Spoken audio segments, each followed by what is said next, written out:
হযরত আলী রাদিয়াল্লাহু তাআলা আনহু ফজরের নামাজ আদায় করার জন্য মসজিদে গেলেন।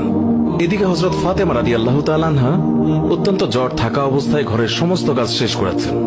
আলী রাদিয়াল্লাহু তাআলা আনহু মসজিদ থেকে এসে দেখলেন ফাতেমা কাঁদছেন। তিনি প্রশ্ন করলেন, ফাতেমা, তুমি কাঁদছো কেন? ফাতেমা রাদিয়াল্লাহু তাআলা আনহা কোনো উত্তর না দিয়ে তখনও আরো জোরে জোরে কাঁদতে লাগলেন। আলী রাদিয়াল্লাহু তাআলা আনহু কয়েকবার প্রশ্ন করার পর মা ফাতেমা কাঁদতে কাঁদতে বলল, আমি স্বপ্নের মধ্যে দেখেছি আমার আব্বাজান হযরত মুহাম্মদ সাল্লাল্লাহু আলাইহি ওয়াসাল্লাম আমার ঘরের মধ্যে ঢুকে কি যেন তালাশ করছেন। ঘর থেকে বের হওয়ার সময় আমি পেছন দিক থেকে আমার আব্বাজানকে ডাক দিলাম, ও আব্বাজান, আপনি কি তালাশ করছেন? আব্বাজান তখন বললেন, ও আমার ফাতিমা, আমি তো তোমাকেই তালাশ করছি, তোমাকে নিয়ে যাওয়ার জন্য। আরো বললেন, ও আমার ফাতেমা, আজকে তো তুমি রোজা রাখবে, সেহরি করবে আলীর দস্তরখানায় আর ইফতার করবে আমার দস্তরখানায়। তখন হযরত আলী রাদিয়াল্লাহু তাআলা আনহু এই স্বপ্ন শোনার পর দুইজনে বুঝতে আর বাকি থাকলো না যে ফাতেমা ইন্তেকাল করবেন। দুজনে আরো জোরে জোরে কাঁদতে লাগলেন। এই সময়ের মধ্যে হযরত হাসান এবং হুসাইন রাদিয়াল্লাহু তাআলা আনহু এসে তারা জিজ্ঞাসা করলেন, আব্বাজান, আম্মাজান, আপনারা কেন কান্না করছেন? ফাতেমা রাদিয়াল্লাহু তাআলা আনহুর একটি অভ্যাস ছিল, যখন হাসান হুসাইন তাকে কোনো কাজে বিরক্ত করতেন তখন দুইজনকে নানাজানের কবরের কাছে যেতে বলতেন। আজকেও ফাতেমা বললেন, তোমরা দুই ভাই নানার কবরের কাছে যাও। কবরের নিকট যাওয়ার সাথে সাথে কবর থেকে আওয়াজ আসলো, ও আমার আদরের নাতিরা, এই মুহূর্তে তোমরা আমার কাছে কেন এসেছ? আমার কাছে তো সব সময় আসতে পারবে। এখন যাও, গিয়ে মায়ের চেহারার দিকে তাকিয়ে থাকো। আজকের পর তোমাদের আম্মাজানকে আর দেখতে পাবে না। এই কথা শোনার পর দুই ভাই কাঁদছেন এবং দৌড়াতে দৌড়াতে আম্মাজানের কাছে চলে গেল। গিয়ে আম্মাজানকে জিজ্ঞাসা করলেন, তোমরা দুইজন কেন কাঁদছো? বুঝেছি, নানাজান আমাদেরকে বলে দিয়েছেন যে আজকের দিনটি তোমার জন্য শেষ দিন। নানাজান তোমার চেহারার দিকে তাকিয়ে থাকার জন্য আমাদেরকে বলেছেন। বিকেলের দিকে হযরত ফাতেমা রাদিয়াল্লাহু তাআলা আনহা তার শরীর খারাপ হলো, তাকে বিছানায় শোয়ানো হলো। মা ফাতেমার মৃত্যুর পূর্বক্ষণে হযরত আলী রাদিয়াল্লাহু তাআলা আনহু তাকে তিনটি কথা বলেছেন। ও আলী, আমার প্রথম কথা হচ্ছে, যেদিন থেকে আমি আপনার ঘরে এসেছি ওই দিন থেকে আজ পর্যন্ত আমি আপনাকে অনেক কষ্ট দিয়েছি। আপনি যদি আমাকে ক্ষমা না করেন তাহলে কি আমার কারণে আব্বাজান অনেক লজ্জিত হবেন। বলেন, আপনি আমাকে ক্ষমা করলেন কিনা? আলী রাদিয়াল্লাহু তাআলা আনহু তিনি তখন উত্তরে বললেন, ইয়া ফাতেমা, তুমি কি বলছো এগুলো? আমি তোমার যোগ্য ছিলাম না। তোমার আব্বাজান দয়া করে মেহেরবানি করে তোমার হাত আমাকে দিয়েছেন। বিয়ের দিন থেকে আজ পর্যন্ত আমি আলী তোমাকে ঠিকমতো দুবেলা খাবার খাওয়াতে পারিনি। ও ফাতিমা, তুমি বলো, আমাকে ক্ষমা করেছো কিনা? তুমি যদি ক্ষমা না করো তাহলে আমাকেও কিয়ামতের দিন কঠিন শাস্তি ভোগ করতে হবে।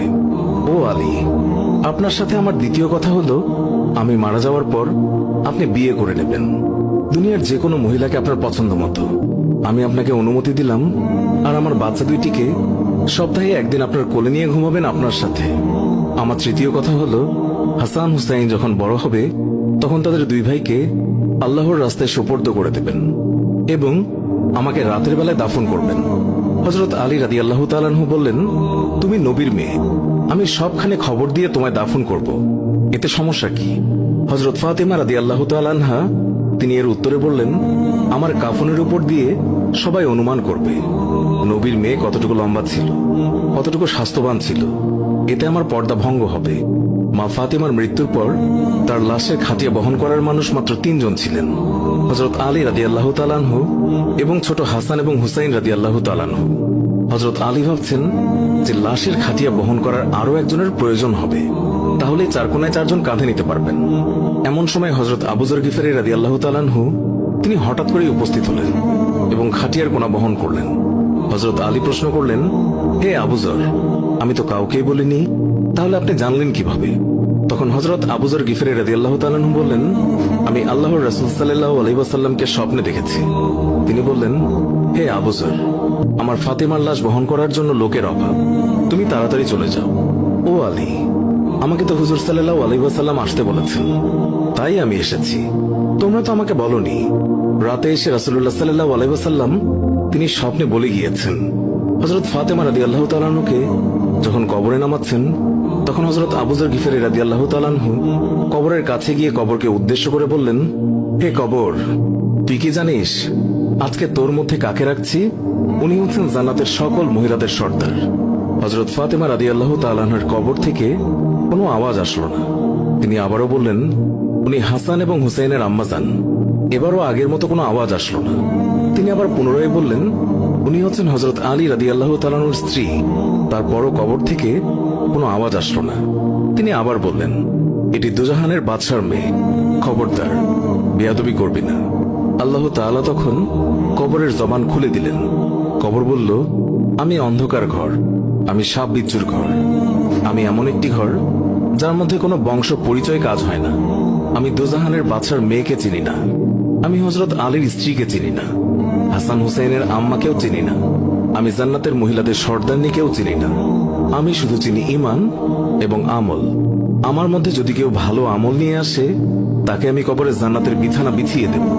আর যদি কেউ খারাপ আমল নিয়ে আসে, তাকে আমি কবরের দুই দিক থেকে এমন জোরে চাপ দেব যে হাড় মাংস মাটি সব একত্রে মিশিয়ে যাবে। আল্লাহু আকবার। মানুষ জন্মালে মৃত্যুবরণ করতেই হবে। মৃত্যু কখনো বলে কয়ে আসে না, মৃত্যু কখনো ধনী গরিব দেখে হয় না। প্রত্যেক মানুষকে মৃত্যুর স্বাদ গ্রহণ করতেই হবে। সুপ্রিয় দর্শক, এই ছিল আমাদের আজকের ভিডিও।